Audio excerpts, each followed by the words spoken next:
topic is Trump's plan for the Panama Canal.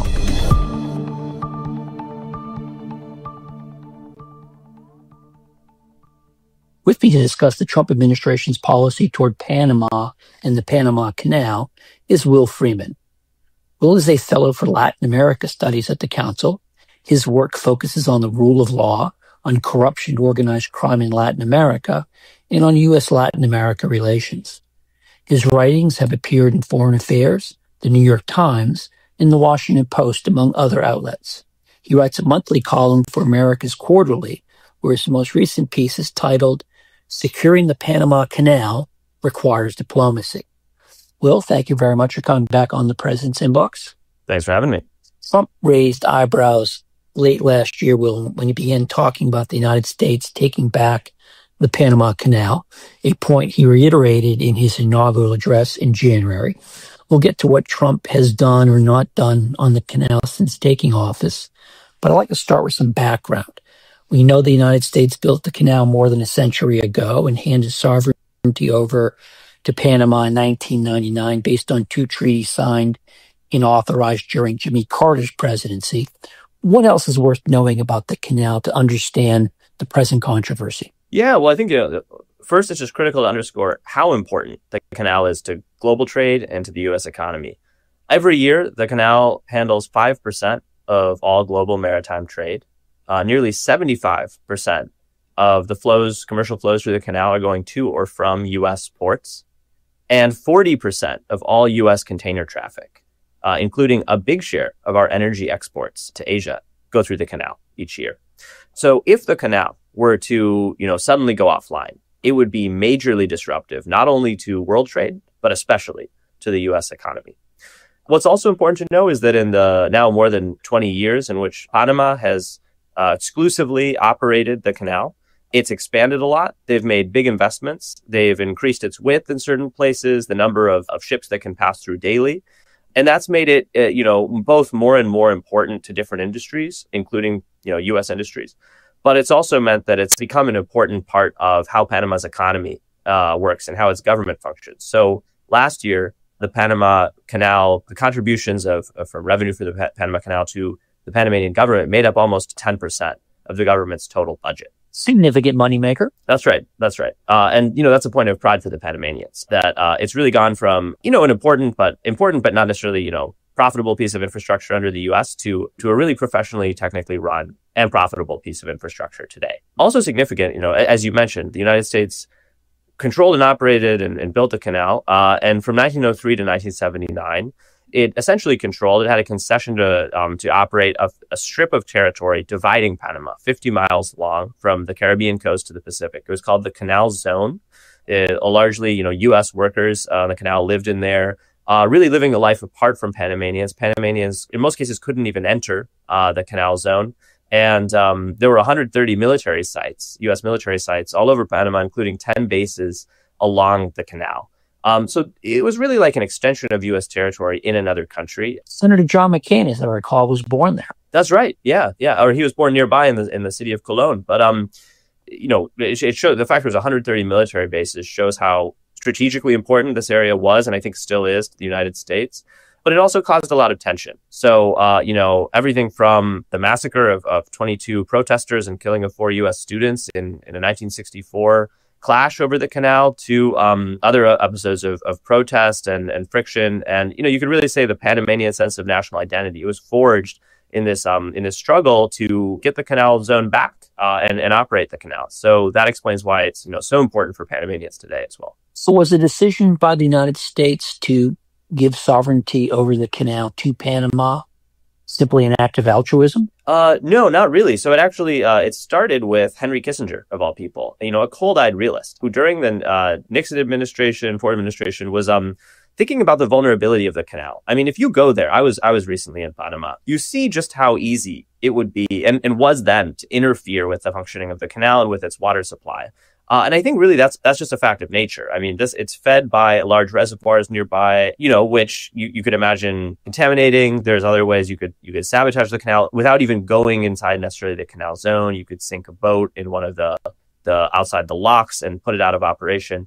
I think realizing that, Kissinger and then Carter understood that the only way to secure the canal was to make its functionality, useful and important to all nations. So the idea was that making the canal neutral, rather than having it be a geopolitical flashpoint or a symbol of U.S. power, putting it in Panamanian hands would make it less likely to be sabotaged or interfered with. So in 1977, they struck two treaties. And what those established was that while Panama would run the canal, was responsible for making sure all nations would have access, the United States retained the permanent right to defend the canal from any threat that might interfere with its continued neutral service. And that brings us up to today. That's where you see, Trump and President Trump, people around him, I think, especially concerned that that neutrality might now be jeopardized. But, Will, Trump didn't mention the Panama Canal on the campaign trail. Then just before Christmas, he posted about the canal on Truth Social. And as I mentioned, he spoke about it during his inaugural address. Why suddenly does the Panama Canal rocket to the top of Donald Trump's foreign policy wish list? Yeah. I'll add a couple of reasons. First, though, I'll say that, it's been a personal interest for him going back years. During his first administration, he met with Panamanian President Varela. And I'm told, one of the first things he talked about was how he thought the 1977 treaties were a ripoff, that the United States should have never given the canal back, et cetera. So I think he's held that view. As Senator S.I. Hayakawa famously put it at the time, we stole it fair and square. But I think there's two reasons that it's come to the fore of the agenda for him and others around him recently. And they're two of the main planks of his foreign policy from, taken straight out of his campaign. One is the idea of peace through strength, that there is a high likelihood of a conflict between the United States and China, and that the U.S. needs to actively deter China from beginning that conflict. And I think there, controlling the Panama Canal, even if not, legally controlling it, effectively de facto controlling it, is an important part of that strategy. China gets about a third of its food imports from Latin America, specifically from South America. And so, I think stronger U.S. presence there and even the ability to potentially close the canal to Chinese trade would be a real point of leverage in a potential conflict with China. Now, you don't necessarily see the Trump administration coming out and saying it in those terms, because putting it in that language would say we're preparing to violate the neutrality treaty, right? But I think that's part of the strategic thinking here. There's also a concern that, and as we can discuss later, that China has been investing in building an infrastructure in Panama. At this point, mostly infrastructure outside the canal, but there's the concern that China could also interfere to deal a blow to the U.S. economy. And then secondly, I do think, although not as important, there's another goal here, which is American energy dominance. That's big for President Trump. This is supposed to be the presidency of drill, baby, drill. And part of drill, baby, drill is having somewhere to send the energy products, right? As I mentioned earlier, I think 60% of our exports go through the canal to markets in Asia.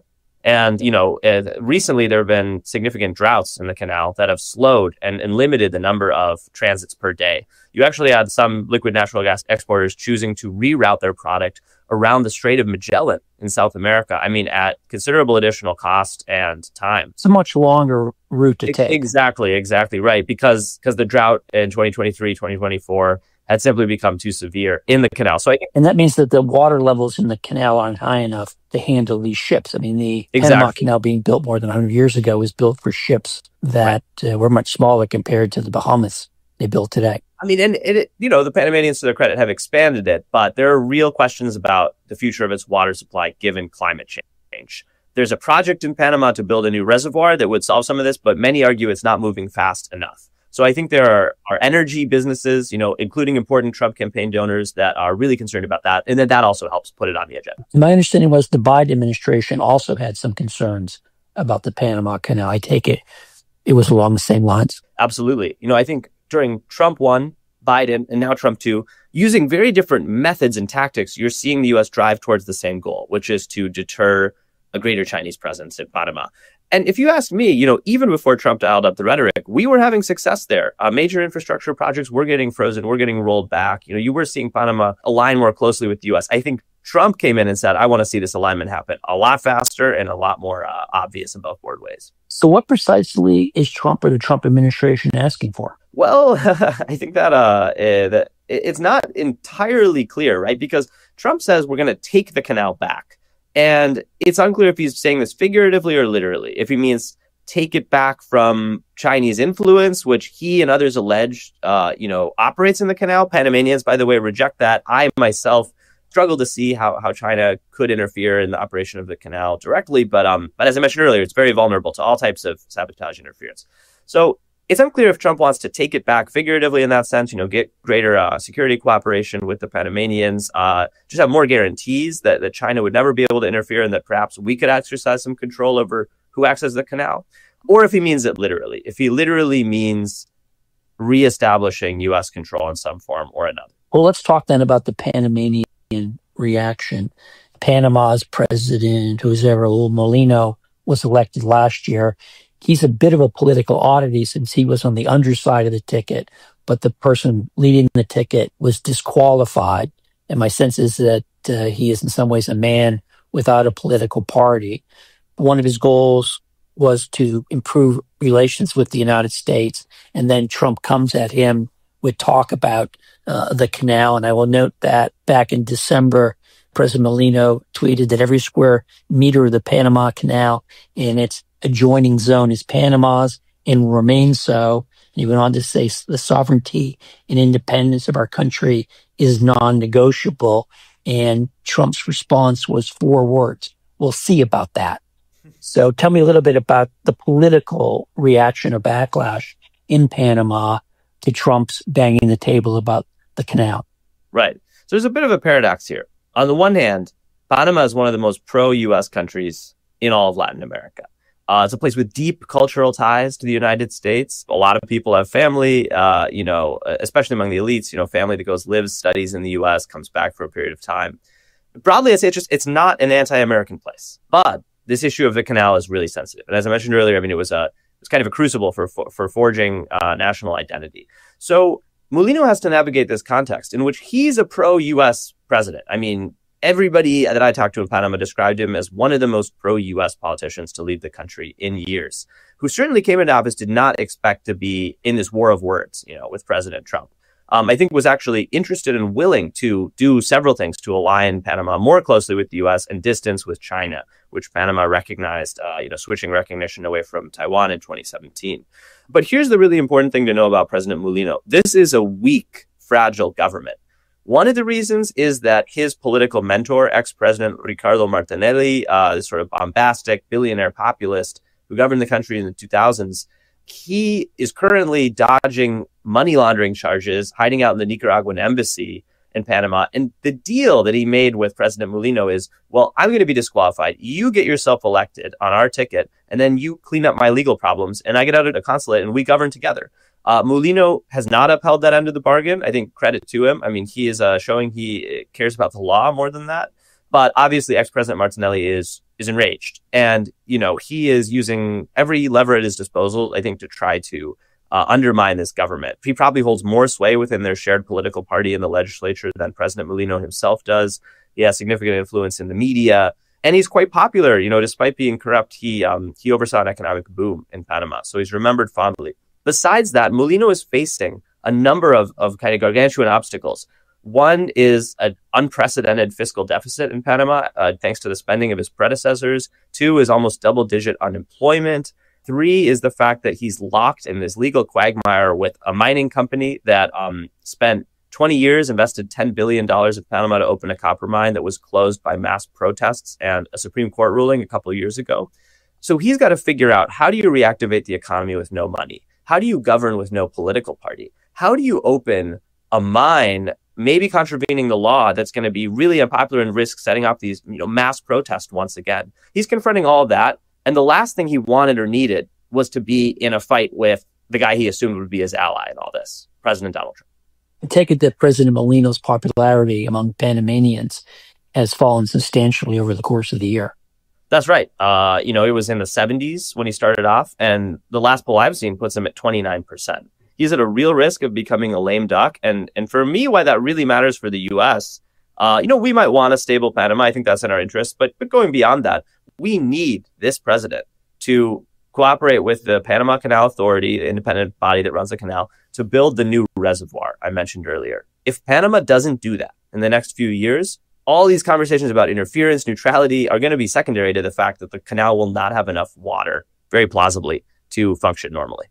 So let's talk about what it is that President Molino has been willing to give President Trump so far, particularly against the backdrop of, there was a wonderful line in your America's Quarterly piece, that there is a thin line between being a puppet and a partner.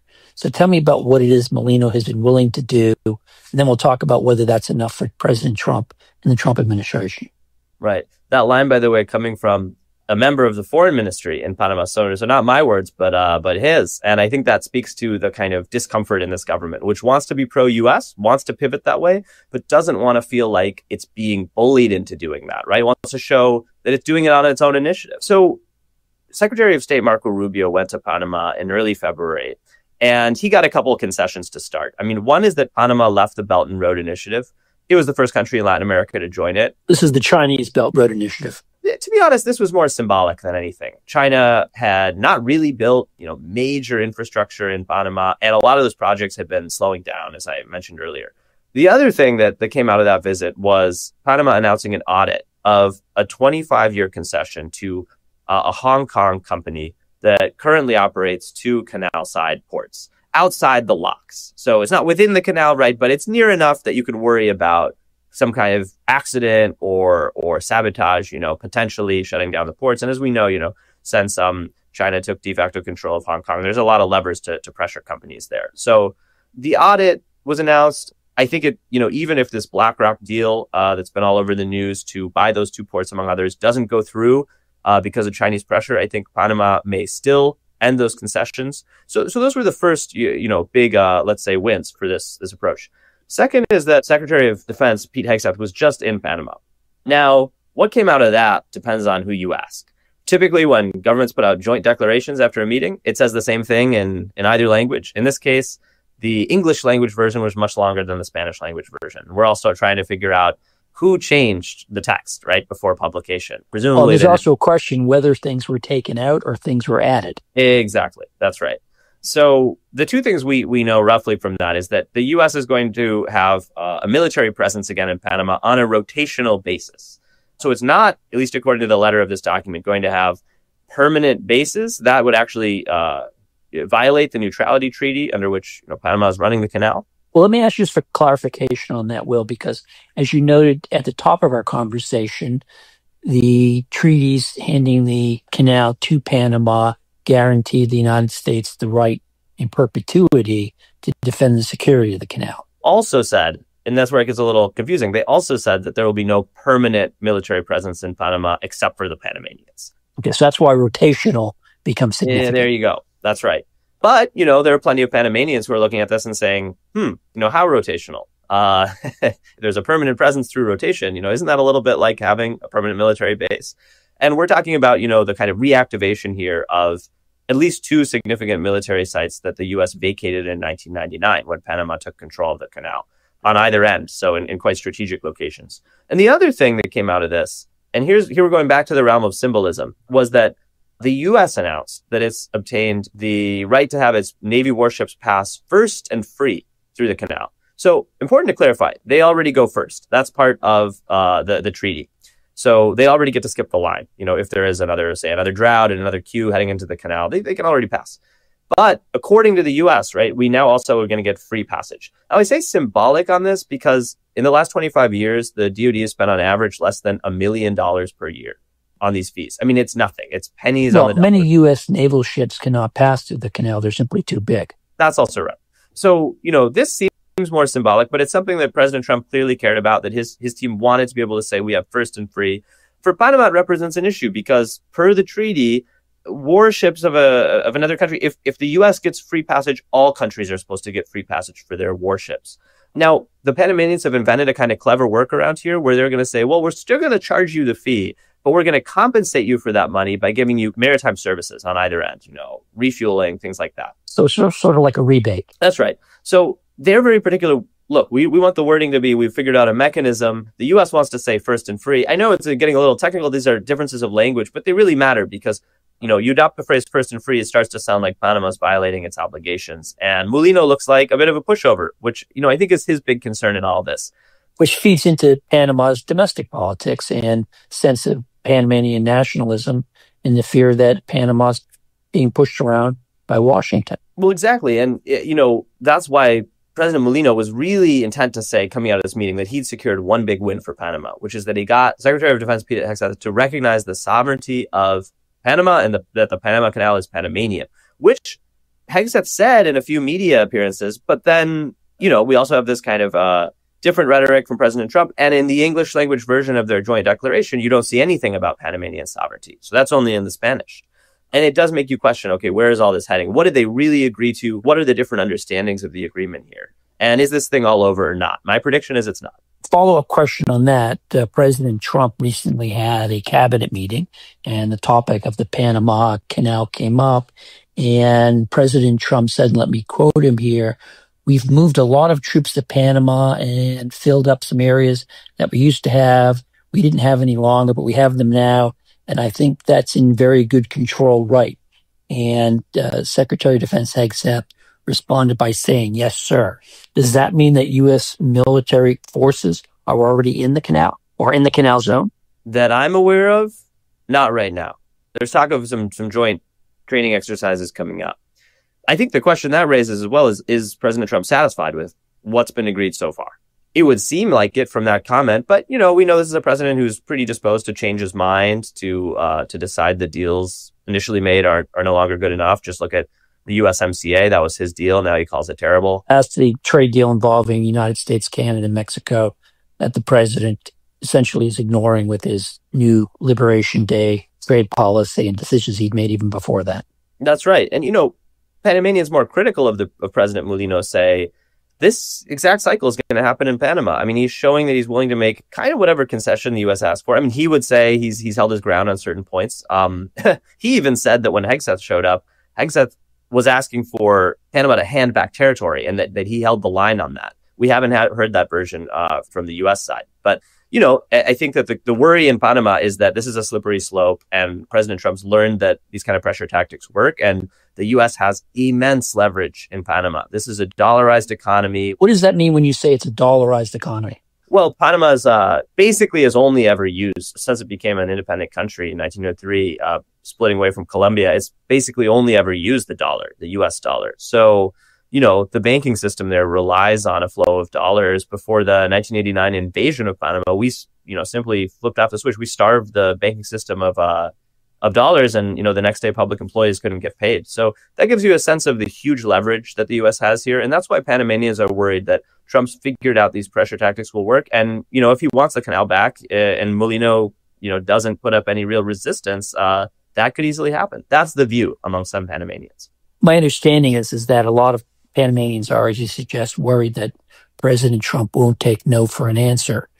And I think a lot of the conversation here in the States is focused on whether Trump would order the U.S. military to seize control of the canal. He actually tasked, as I understand it, the Pentagon to come up with military plans last month. Further note that Panama does not have a formal military. It has self-defense forces, but not a military. It's, my understanding, barred in the Panamanian Constitution. Do you think it's far more likely that Trump would go with economic coercion of the sort you suggested, Will, as opposed to sending U.S. forces into the canal zone? Absolutely. I mean, even during the 1989 U.S. invasion of Panama to depose dictator Manuel Noriega, that's back when, the U.S. still controlled the canal zone. There were military bases all over. And even then, the U.S. military really tried to kind of slow walk this whole idea of invading Panama. So they even had the bases there. They didn't want to do this. The logistics of it were really complicated. They were worried about how messy it could get. So to do it today, when we don't have that standing military presence, at least for now, we think, would be, it would provoke a lot of opposition internally. That said, we've seen already Trump's willing to use tools like stripping visas from government officials to get his way in Latin America. Colombia briefly, tried to resist some of his deportation efforts. And, the next thing you knew, the entire Colombian government and all of its quote unquote allies were told that they were going to lose their U.S. visas. That combined with a tariff threat on Colombia pretty quickly reversed the situation. So you could imagine him doing the same things in Panama. You could imagine him trying to use different tools to reduce the trade flows through the canal. Obviously, that would hurt us, but it would hurt Panama proportionally even more, given how much their government relies on that source of revenue. So tell me about the ramifications of all of this for U.S. relations in Latin America. We know there's a long history of resentment toward the United States over Yankee imperialism. Where do you see this going, and are there sort of pain points that you're worried about? Well, oddly enough, and I think a lot of us Latin Americans have been puzzling over this, I think in 2025, Canadian Yankee go home sentiment is stronger than that in Latin America.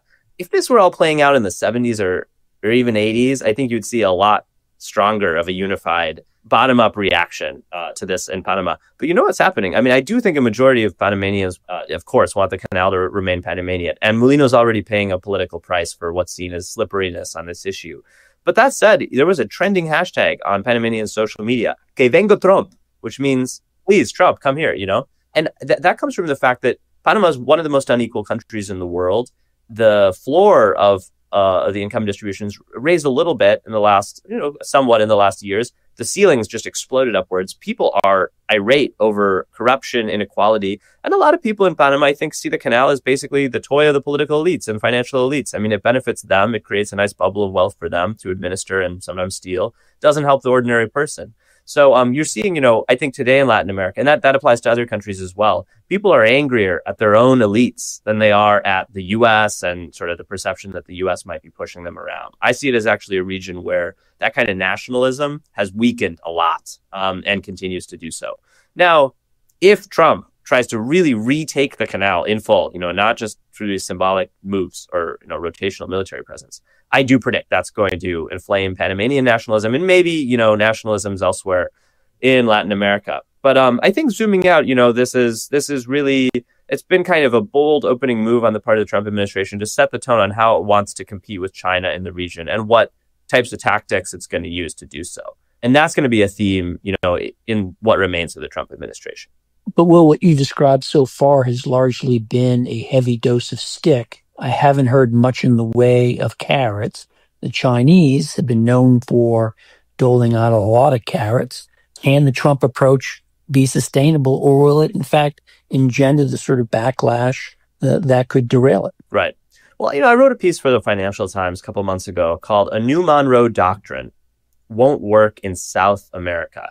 Monroe Doctrine, of course, being that foreign policy principle that the U.S. should seek to prevent other great powers from establishing presence or much influence in the Western Hemisphere. And what the New York Post has updated as the Monroe Doctrine. The Monroe Doctrine, that's right. And, I do, so Monroe Doctrine is kind of all about stick and not so much carrot. And I think that approach, although it's not my preferred approach, and I don't think it strengthens our relationships in all the ways we need. But I think that it ultimately, push come to shove, can it work in Mexico and Central America?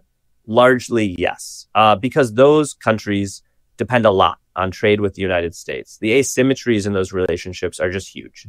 And El Salvador has been very eager to work with the Trump administration under President Bukele. Yeah.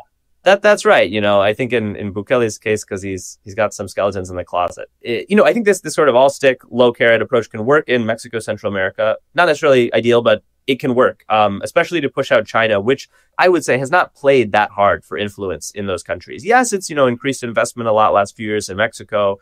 Yes, it got most Central American countries to switch recognition away from Taiwan. But beyond that, I mean, it is not making Central America or Mexico a key part of its foreign policy strategy, the way it is, for instance, making Peru part of that strategy, or Brazil, or other South American countries, Chile. So I think that the all stick, no carrot approach, again, it's going to maybe work closer to home. I don't think it's going to work in South America. Why? Because those economies are structurally complementary to that of China. So they are big. They've more and more doubling down on being big ag producers and mineral producers. Who's buying all those agricultural goods? Who's buying all those minerals? Largely is China. We're not going to buy them with a smaller population and being rich in those types of products ourselves. So we really can't compete and aren't willing to compete in terms of trade for most of, for influence in South America. We retain quite a bit of it in the security space. But if you try to go to Peru or Brazil and, use the sort of approach, heavy-handed approach we're seeing with Panama, I think it's going to backfire. What about the argument that if you look at Brazil, you look at Peru, you look at Colombia, Chile, they have a real problem now and it's going to get bigger in the near future because China's not going to be able to sell its goods into the American market. So they're going to dump them in Latin America, South America in particular. I note that the Brazilians have already put up a number of protectionist roadblocks because they're worried precisely about it. I mean, I take your point that they have commodities they want to sell, but they also have domestic industries that they want to maintain. Yeah, especially Brazil, Argentina. I mean, these are countries with an industrial base in a way that, you know, Peru, even Colombia, they never industrialize as much and they're not going to have as much to lose. But I do think, you've seen these anti-dumping investigations announced a number of places. And it leads to this bigger question of how is the US-China trade war, which seems like the one sort of thing we know has come out of the last few weeks. How is that going to affect Latin America? I mean, speaking of the canal, I'm talking to people who work at the Canal Authority last few days, and some of them are expecting trade flows to diminish through the canal. That's going to be, you know... Well, that's going to exacerbate President Molino's problem because he has a big deficit. Right. And you're telling me his revenues are going to fall. Right, very possibly. I mean, if we see less U.S.-China trade happening through the canal, will other trade flows be able to pick up the slack? Not clear yet. On that note, I'll close up this episode of The President's Inbox. My guest has been Will Freeman, Fellow for Latin America at the Council. Will, as always, if you'd like to chat. Thanks so much. Likewise, John. Please subscribe to The President's Inbox on Apple Podcasts, YouTube, Spotify, or wherever you listen, and leave us a review. We love the feedback. The publications mentioned in this episode and a transcript of our conversation are available on the podcast page for The President's Inbox on CFR.org. As always, opinions expressed on The President's Inbox are solely those of the host or our guests, not of CFR, which takes no institutional positions on matters of policy. Today's episode was produced by Justin Schuster with director of podcasting Gabrielle Sierra. This is Jim Lindsay. Thanks for listening.